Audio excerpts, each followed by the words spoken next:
Assalamualaikum warahmatullahi wabarakatuh. Alhamdulillah, selamat berjumpa kembali bersama saya dalam perbincangan masih seputar yayasan. Teman-teman sekalian yang semoga berbahagia, sebelumnya saya ingin sampaikan apresiasi, terima kasih banyak atas respon dari video-video yang kami unggah, terkhusus bagi yang memberikan komentar-komentar dan juga mengajak untuk berdiskusi bersama. Pada kesempatan kali ini saya ingin mengajak untuk merespon komentar dari salah seorang pemirsa di antara pemirsa yang punya perhatian terhadap yayasan ini. Ada sebuah akun yang atas nama saudara kita Andi Wicaksono menyampaikan pertanyaan, dan mungkin pertanyaan ini bukan karena tidak tahu tapi untuk mengingatkan kita semua. Jadi di dalam akunnya saudara kita Andi Wicaksono menyampaikan pertanyaan lebih berhak mana ya, tentang aset yayasan daripada pembina dibanding ketua yayasan. Jadi lebih berhak mana antara pembina dan ketua yayasan. Teman-teman sekalian yang berbahagia, pertanyaan ini menarik untuk kita diskusikan. Yang pertama, kita ingin meluruskan dulu. Ya, di situ disebut perbandingannya antara pembina dengan ketua yayasan. Nah, yayasan ini sesungguhnya mempunyai 3 organ. Namanya yang pertama adalah pembina, yang kedua adalah pengawas, yang ketiga adalah pengurus. Kalau di dalam konteks pembina itu lebih dari 1 orang, maka ada ketua pembina.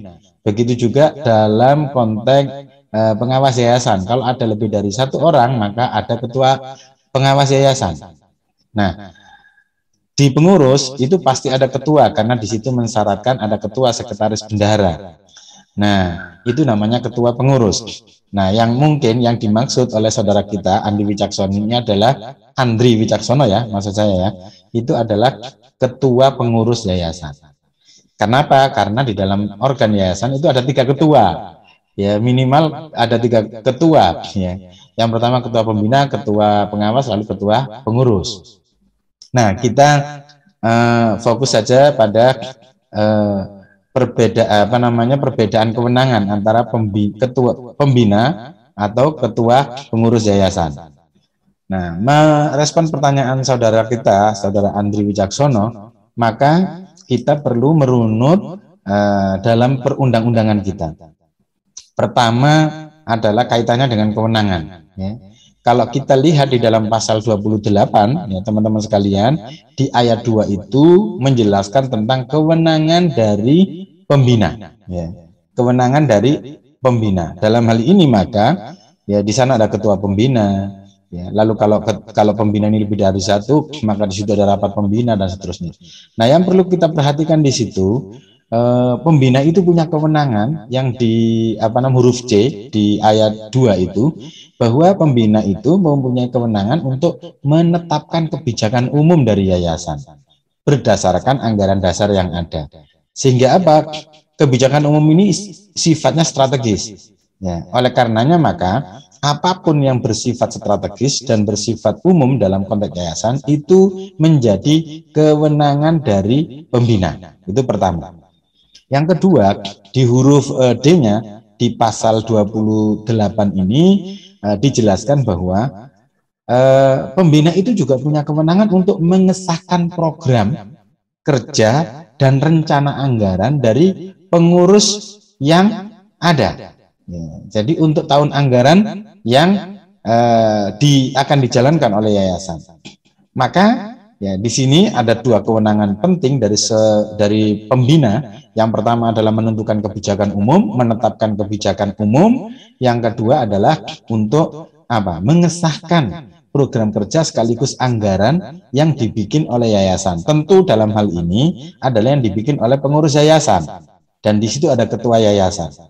Ya, maka dalam perspektif pasal 28 ini, kewenangan pembina yayasan itu jauh lebih tinggi dibanding kewenangan pengurus yayasan. Dalam hal apa? Dalam hal menentukan kebijakan umum atau kebijakan strategis ya, sesuai dengan anggaran dasarnya. Yang kedua adalah dalam hal menetapkan program kerja dan anggaran program kerja dari yayasan.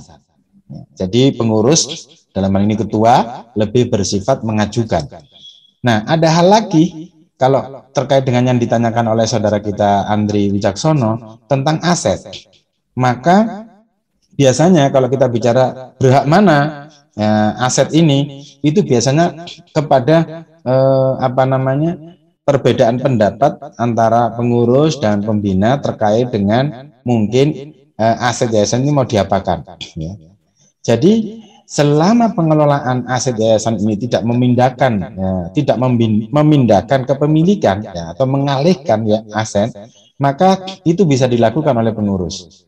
Ya. Karena pengurus ini bertugas untuk menjalankan seluruh kegiatan dan program dari yayasan, dan karenanya kemudian dalam menjalankan itu pasti diantaranya ada yang harus mengelola aset.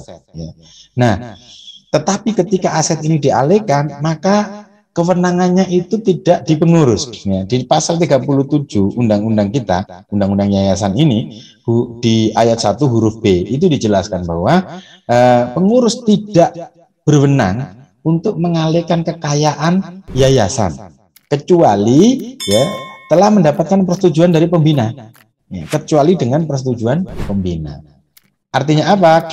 Kalau kita ditanya tentang kewenangan terhadap aset itu adalah pengalian kepemilikan, maka tentu itu lebih berhak atau lebih punya otoritas adalah pembina, bukan pengurus. Bahkan pengurus dilarang. Dalam hal ini representasi pengurus adalah ketua pengurus yayasan, dilarang untuk mengalihkan. Nah, karenanya maka ini yang menjadi penting, ya. Biasanya pembina ini tidak begitu difungsikan ketika yayasan masih belum punya aset yang banyak, belum berkembang gitu. Pengurus yang banting tulang kan gitu.